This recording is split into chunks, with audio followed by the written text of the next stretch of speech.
ความเสี่ยงของอัตราแลกเปลี่ยนวันนี้กลุ่มเฮากับนำเสนอแสดงโดยนางพุทธมณีเจียนทาเสนีนางนิสาพันธ์สดใสนางพรวิไลอินทพันธ์นางทีพนุษทีแก้วโดยขอขอบใจ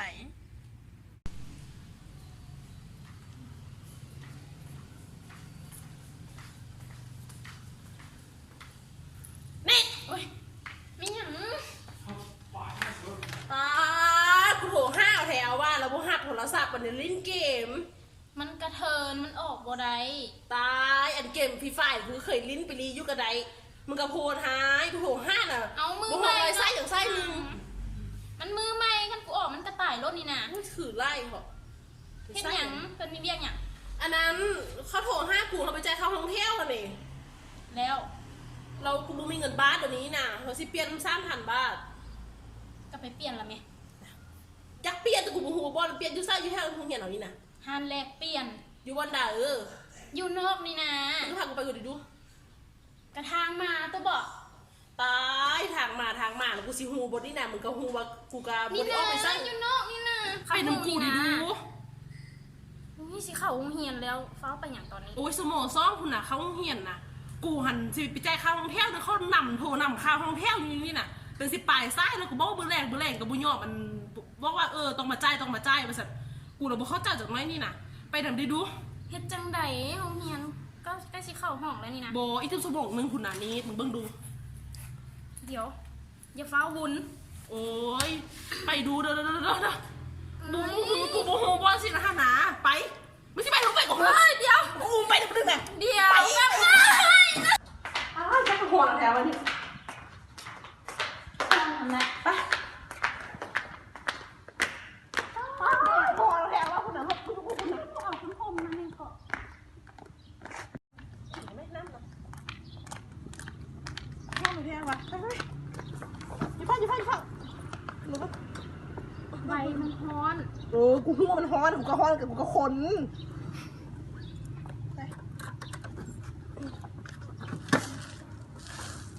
ให้กูขับบอกโอ้ยขับยังไงกูแพ้สมบอกน้ำหนักกู200ยกล้อแล้วแหละ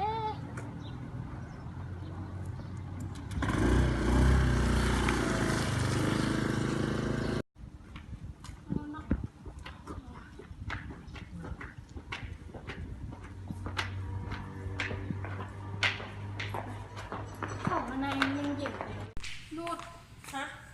มึงพากูมามึงต้องเลี้ยงกู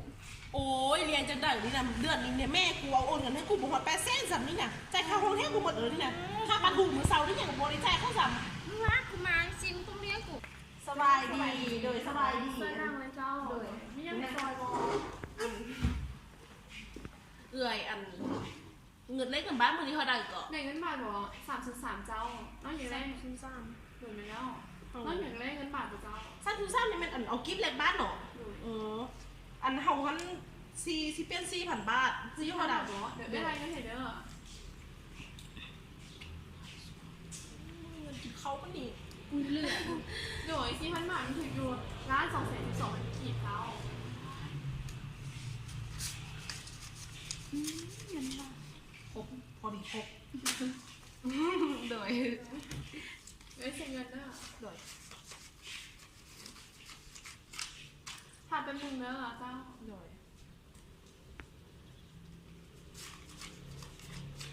ขอบเลยเด้อ4,000 บาทเช็คเงินเลยเด้อโดยขัดมาเลย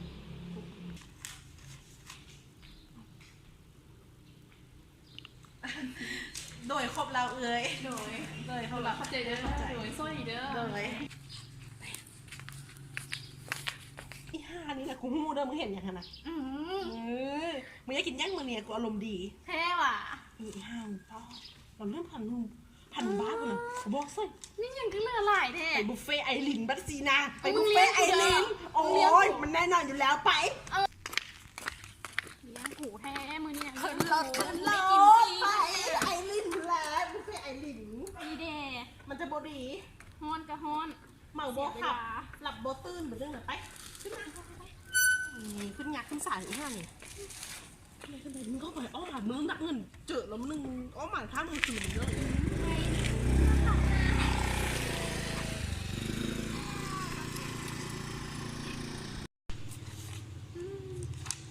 คือยังบ่มาเปลี่ยนกะอีก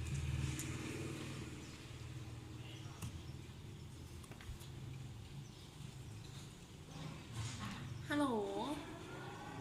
เพิ่นมาแล้วอ่ะโดยไหมล่ะเขาเขาได้หิวเขาเขาถามเพิ่นมาเปลี่ยนกะเพิ่นมาไวๆได้บ่โดยเขาใส่แล้ว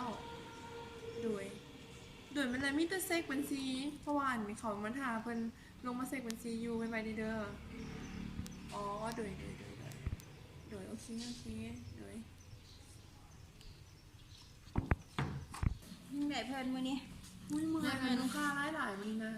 แต่ว่าจะได้ขายอยู่ในเพราะว่าวันนี้เห็นนะได้ขายเงินบาทประมาณ 4,000 อ๋อโดย เพราะว่า อยู่ใส่ในใบบินเพิ่นดีกว่าสิเบิ่ง ไปบินวะอีเด้อเขาเขียนรายละเอียดที่อีเด้อไปบินเลขเงินเขาเงินออมนี่โอนนี่เด้อ อ๋อโดยโอเคเดี๋ยวเบิ่งเด้อเดี๋ยวเฮาเช็คเงินเพิ่นแป๊บนึงกินข้าวอยู่ใส่กิน เขาจะไปกินข้างนอกอะแล้วเขาไม่ไปไว้ซื้อของมาแล้ว ไปกับไผอ่ะ เอ้ยก็ไปกับคนใกล้ๆนี่แหละนานมาเนาะวันนี้ คาเว็บแป๊บนึง แท้โบเขาได้ถามเพิ่นหิวคอแท้เขาหิวคออ่ะ มอนมื้อนี้เพิ่นนั่นเบิกเงินครั้งมาเท่าใด เขาเบิกเงินค้างมา11,000แหละ แล้วเพิ่นเลขเท่าใด เขาได้ 4,000 บาท 4,000เนาะมันก็ยังเหลืออยู่ 6,000เนาะ แม่นแหละ เดี๋ยวเด้อกดสอบแป๊บนึง ได้จ้ะเอาถึง มอนแน่ใจ เป็นอย่าง เงินคือบ่ครบอีกพันหนึงไปใส่มีแต่5,000 ถ้าลองนำเบิ้งมาดีๆดูก็ครบตัวเพราะว่าเขาแรกให้ลูกค้าค่ะนะล้าน212,000มันกินถึง 4,000 บาทต่อเขาลองรายไหมลองเบิ้ง เดี๋ยวเด้อ2 3 4 5โอ้ยจังได๋ก็บ่ครบเพิ่นนับเบิ่งกันเด้อ เอ้าเป็นอย่างมันคือ16ครบมันมาขอลองนำเองนะมัน16ครบ นี่เนาะ อันนี้เนาะมัน4เนาะ ยังเหลือ 6,000 เงินมันเรื่องกันขึ้น5,000วะ คิดเบิ่งดีๆคิดเบิ่งดีๆหันแลกเงินแต่ละเทื่อน่ะใจลอยตลอด ว่ามันคือที่ฟังครบแล้ววะ ดีๆดู นี่ที่ไหนมันกับบุครบที่ไหนมันคือ16คร คิด บ เบิ่งวันนี้ ที่เขามันครบอันนะเขาลงไม่ซี คิดเบิ่ง มันเขามันบ้า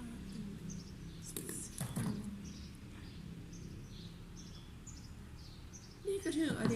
5,212มันกี่ เอ้าแล้วเงินบาทอีก1,000มันไปใส่สันมันมีแต่5,000มันต้องเหลือ 6,000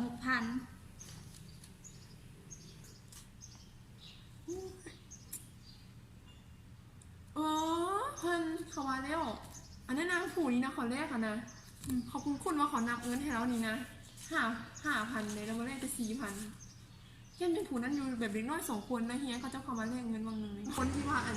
ผูนึงมาผูนึงเอาไงผูนึงเอาน้อยหรอกไม่ได้น้ำขอ4,000 บาทเมื่อกี้นะเพราะว่ายุเขาตอนเขาลงมันซีเป็นอย่างเขาจะพิพากอันนี้หน้ากันนะ เรียกว่าช่วงเวลาไหนสัน เมื่อกี้นี่นะก่อนบาง2 โมงครึ่งนะ อันแหละมันน่าเบิ่งดี อุ้ยเงินบุกครบนะเขาต้องได้ไส้อยู่เนี่ยอู้ขนาดได้เนี่ย ก็เงินตัวเองนั่นแหละจกใส่ ว่าเงินต้องมาเป็น1,000 บาทว่าต้องมา3,000จริงๆไหนเป็น ต้องกินข้าวแรงเด้อถ้าเชียวไปกินข้าวกันนะ เจ๋ยเนาะเงินจะบ่มีเงินเดือน เอามา สิมันได้ไส้หนอไส้นี่ติดได้มั้ง โอ้ยได้มีเงินเชื่อไหม นี่ก็สิดุนเนี่ย ก็มาเลยเนาะ เอาไส้หนีเด้อ มันหนักก็นับ น้ำ ดี เข่า ๆ เนี่ เนี่ย ย แบบอู้ยเนาะปวดหัวดิ จะนับมันดีๆเด้อมันหนักเฮ็ดเรียกจังซี่แหละใจหลอกใจลอย มันซีดุนแล้วปะ